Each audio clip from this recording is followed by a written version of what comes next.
Press meet పెట్టడానికి ముఖ్య కారణం టీఆర్ఎస్ పార్టీ మాజీ మంత్రి శ్రీనివాస్ గౌడ్ గారి యూరియా డ్రామా. మార్నింగ్ చూసినాము, అంబులెన్స్ వచ్చింది, హాస్పిటల్ ఎవరినో పంపించిండ్రు. ఆడ రైతులతో మాట్లాడించి నేను రాజకీయం చేస్తున్నా అడుగుతున్నాడు. ఇప్పటి వరకు కూడా గడిచిన 2 సంవత్సరాలుగా మీరందరూ గమనిస్తున్నారు, 2 సంవత్సరాలకు ముందు పాలన ఇప్పటి పాలన ఎట్లా ఉంది కాంగ్రెస్ ప్రభుత్వ పాలన అని. అసలు రైతుల గురించి అవగాహన ఉండి మంత్రి కూడా చేసాడు. మీకు తెలుసు ఏం మంత్రి చేసాడో నాకైతే దౌర్జన్య మంత్రి, కబ్జా మంత్రి అని నాకు తెలుసు, కానీ ఆ శాఖలు ఏమి ఇచ్చారో నాకైతే తెలియదు. ఆ శాఖల గురించి మేము పోలేదు, దౌర్జన్యం కబ్జాలు రెండే చూసినాం. రామగుండం రిపేర్కి వచ్చింది, ఆ రిపేర్ చేపియరా, యూరియా షార్టేజ్ ఉంది, విచిత్రమైన ఆరోపణలు అవగాహన లేకుండా చేస్తున్నాడు. ఆయన్నే మళ్ళీ కాంగ్రెస్ ప్రభుత్వానికి అవగాహన లేదు అంటారు. యూరియా మ్యానుఫ్యాక్చరింగ్ ఇండస్ట్రీస్ ఎవరి కంట్రోల్లో ఉంటాయి? అవగాహన ఉందా? రామగుండం ఉంటే కూడా రామగుండంలో తయారైనటువంటి యూరియా మన తెలంగాణకు మనం తీసుకోవడానికి ఉండదు. దేశం మొత్తం కూడా యూరియాకు సంబంధించిన మ్యానుఫ్యాక్చరింగ్ కంపెనీస్ అన్నీ కూడా దేశంలో మొత్తం కూడా యూరియాకు సంబంధించినవి సెంట్రల్ గవర్నమెంట్ కంట్రోల్లో ఉంటాయి. ఈ రామగుండం కూడా సెంట్రల్ గవర్నమెంట్ కంట్రోల్లో ఉంటుంది. సూపర్వైజన్ కూడా మన తెలంగాణకు సంబంధం ఉండదు, రాష్ట్ర ప్రభుత్వానికి. నెంబర్ 1. ఇంకో అంశం, చెప్పులు లైన్లో లేకుంటుండే చూసిండ్రు కదా మా పాలనలో అన్నారు. నేను ఇంతకుముందే నాకు ఒక మిత్రుడు ఒక వీడియో పెట్టిండు. అంటే ఎంత విచిత్రమైన మాటలు అంటే, ఆయన చెప్పేటివి, లైన్లో చెప్పులు లేకుంటుండే మేము చేయలేకపోతుంటే మాకు ఇది జరగలేదు అని చెప్తారు. మీరు కొద్దిగా జూమ్ చేసుకోవాలి. టీఆర్ఎస్ గవర్నమెంట్లో పోయినసారి మళ్ళీ అది కూడా ఫస్ట్ వచ్చిన టర్మ్, సెకండ్ టర్మ్లో టీఆర్ఎస్ గవర్నమెంట్. అచ్చుమాయిపల్లె గ్రామం. ఈ గ్రామానికి చెందిన రైతులు అనేక మంది యూరియా కోసం 3 రోజులుగా క్యూ లైన్ లో నిల్చొని ఉన్నారు. తమతో పాటు క్యూ లైన్ లో ఉన్న ఎల్లయ్య హఠాత్తుగా మరణించడంపై రైతులు తీవ్ర ఆవేదన చెందుతున్నారు. యూరియా కోసం రోజుల తరబడి లైన్ లో నిల్చోవటం వల్లే ఎల్లయ్య మృతి చెందాడని రైతులు అంటున్నారు. ప్రభుత్వం ఇప్పటికైనా స్పందించి యూరియా సరఫరాపై చర్యలు తీసుకోవాలని ఎల్లయ్య బంధువులు కోరుతున్నారు. 3 రోజుల నుంచి అలసిపోయి తల తిరగడం వల్ల కింద పడిపోయి మరణించడం జరిగింది. అసలైన రైతు టీఆర్ఎస్ గవర్నమెంట్ లో ఉన్నప్పుడు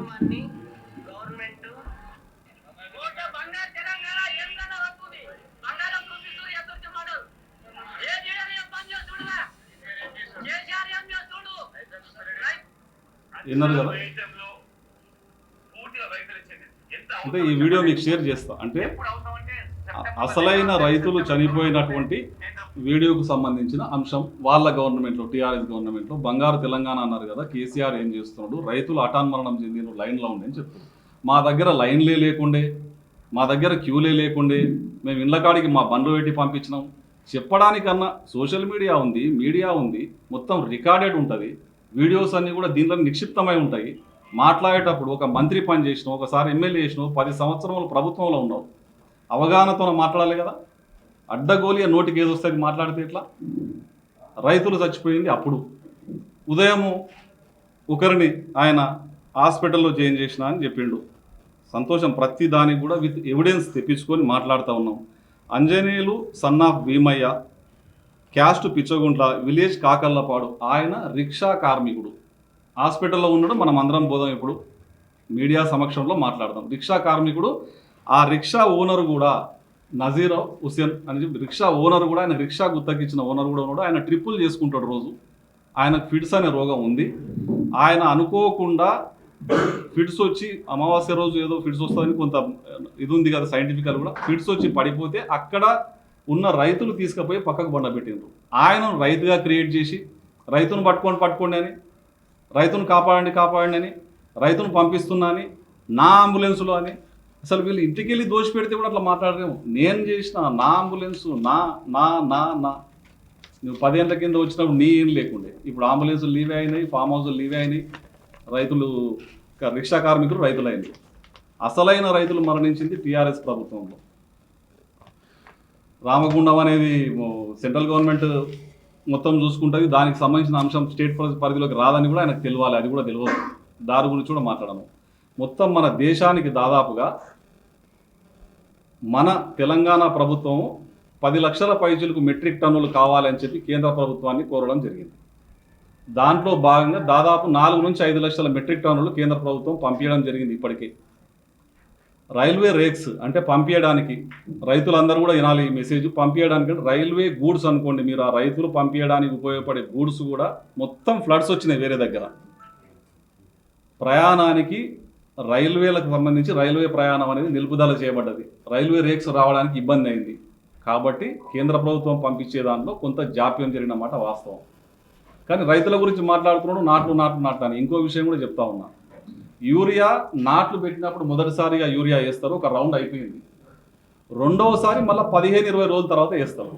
వాస్తవానికి యూరియా మొదటిసారి జల్లుకున్నారు, మొదటిది అయిపోయింది. రెండవసారి కోసం యూరియా డిసిప్లిన్గా ఎక్కడ పోయినా సరే మనం లైన్లలో నిలబడి తీసుకుంటాం. గుంపులుగా వదిలేతామా? యూరియాకి వచ్చిన వాళ్ళను లైన్లో ఉంటేనే కదా ఎవరికి వచ్చేది, ఎవరి బ్యాగులు వాళ్ళకి వచ్చేది. మనం పోతే కూడా లైన్లో నిలబడతాం కదా. జాప్యం జరిగింది, ఫ్లడ్స్ వచ్చినాయి, అది కూడా వస్తుంది. దాదాపుగా మన 4-5 లక్షల మెట్రిక్ టన్నులు వచ్చింది, ఇంకో 3-4 లక్షల మెట్రిక్ టన్నులు రావాలి. మన ఈ 3 కాన్స్టిట్యుయెన్సీల పరిధికి వచ్చే వరకు 38,000 మెట్రిక్ టన్నులు కావాలని చెప్పి అగ్రికల్చర్ ఆఫీసర్స్ ప్రపోజల్ పెట్టిండ్రు. ఇంతవరకే 20,000 మెట్రిక్ టన్నులు మనకు వచ్చింది, ఇంకా 18,000 మెట్రిక్ టన్నులు రావాలి. అది బ్యాలెన్స్ ఉంది, అది సెకండ్ విడతకు మనకు పనిచేస్తుంది వేయడానికి. ఎక్కడ కూడా జాప్యం లేకుండా సెంట్రల్ గవర్నమెంట్ పంపించిన దానికి పంపించినట్లుగా ఉన్నంతలో ఇమీడియట్గా డిస్పోజ్ చేయడానికి రైతులకు పంపిణీ చేయడానికి అధికారులందరూ అప్రమత్తంగా ఉన్నారు. లేని ఆందోళన సృష్టించి రెచ్చగొట్టి ప్రతి దగ్గర, నేను ఇంతకుముందు చూసిన ప్రెస్లో మీటింగ్లో పోతే రెచ్చగొట్టే విధానమే, ఇక్కడ రెచ్చగొట్టే విధానమే. నేను ఇంకా విషయం డివేట్ అవుతుంది, వేరే విషయాలకు కోదలుచుకోలేదు, కానీ కుప్పలు తెప్పలుగా ఉన్నాయి, త్వరలో అవి కూడా బయటకు వస్తాయి. ఈ సబ్జెక్టు డివేట్ అవుతుందని నేను పోతలేను. అనవసరమైన హంగామా చేసి భయభ్రాంతులకు ఏదో పబ్లిక్లోనే లేనిపోని తగాదాలు సృష్టించే కార్యక్రమాలు చేస్తే ఎవరు నమ్మడానికి సిద్ధంగా లేరు, ఎవ్వరు హ్యాపీగా లేరంట. వీళ్ళ గవర్నమెంట్లో హ్యాపీగా ఉన్నారు. 100 వీడియోలు ఉన్నాయి ఇప్పుడు నేను చూపించినవి పెడితే. కరెంటు లేదంటున్నారు, బ్రహ్మాండంగా కరెంటు ఉంది, అది కూడా ఫ్రీ కరెంటు ఉంది, నాణ్యమైన ఫ్రీ కరెంట్ ఇస్తూ ఉన్నారు.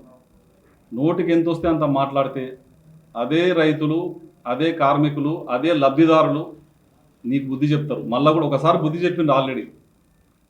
నీ యొక్క ఆనవాళ్ళు ఈడ లేకుండా తుడిచిపెట్టేయబడతాయి ఫ్యూచర్లో కూడా. నీ యొక్క పిచ్చి చేష్టలు ఇప్పటికి కూడా మానుకోకపోతే. చాలామంది అనుకుంటున్నారు అరే చేసినాయని ఎక్కడ పోయినాయి, అన్నీ బయటకు వచ్చేది ఉంది. కానీ ఇది సందర్భం కాదు, వేరే సందర్భంలో త్వరలో ఇంకా పాపాల పుట్ట అయ్యేముందో మీకు ప్రెస్ మీట్ పెట్టి పూర్తిగా వివరిస్తాం. వాళ్ళందరూ కూడా వాళ్ళు చేసిన పాపాల పుట్టల వాళ్ళు కమ్మివేయబడతారు, కనిపించరు, ఆనవాళ్ళే ఉండవు. ఇక్కడ వాస్తవాలు మాట్లాడుతూ ఉన్నాను. ప్రజాపాలనలో ప్రజలు సంతోషంగా ఉన్నారు. ఇక్కడ ఉన్న ఎమ్మెల్యే గారు కూడా పార్టీలకు అతీతంగా అందరికీ అన్ని రకాల పనులు చేసుకుంటూ ఆయన కూడా అందరినీ నియోజకవర్గాన్ని మొత్తాన్ని ఒక్క తీరుగా చూస్తున్నాడు. ఏ పార్టీ ఏ మనిషి అని కుల మత భేదాలు పార్టీల భేదాలు లేకుండా అందరికీ అన్ని లబ్ధి చేకూరుతున్నాయి. నీ దగ్గర ఉన్నటువంటి పాలన ఎట్లా ఉండి ఇప్పుడు ఎట్లా ఉండినా మా ప్రెస్ సోదరులకు కూడా తెలుసు. అప్పుడు అనుభవించిన బాధలు, వాళ్ళు అనుభవించిన బాధలు చాలా ఉన్నాయి. ఇప్పుడు వాళ్ళు స్వేచ్ఛావాయులు పిలుస్తున్నారు, హ్యాపీగా తప్పు జరిగిందో నిర్భయంగా రాయగలుగుతున్నారు. మాకు కూడా సలహాలు ఇవ్వగలుగుతున్నారు, చెప్పగలుగుతున్నారు, రాయగలుగుతున్నారు. లేని అబండాలు వేసి లేని అలజడి సృష్టిస్తే ప్రజలే బుద్ధి చెప్తారు, మళ్ళీ ప్రజలే బుద్ధి చెప్తారు. రాబోయే లోకల్ బాడీ ఎలక్షన్లో మీకు మళ్ళా చెంపపెట్టు లాంటి సమాధానం చెప్పడానికి ప్రజలు రెడీగా ఉన్నారు. సరిపోయినంత యూరియా కానీ సరిపోయినంత సమాచారం కానీ అధికారుల దగ్గర ఉంది. నెక్స్ట్ ఈ రోజు కూడా ఫ్లడ్స్ కొద్దిగా కంట్రోల్ అయినాయి. రావాల్సినటువంటి బ్యాలెన్స్ ఉన్నటువంటి ఇప్పుడు ఏదైతే ఉందో 5.5 లక్షల మెట్రిక్ టన్నులు వచ్చింది, ఇంకో 3-4 లక్షల మెట్రిక్ టన్నులు మళ్ళీ వస్తూ ఉంది. నిన్న కూడా వచ్చిందంట.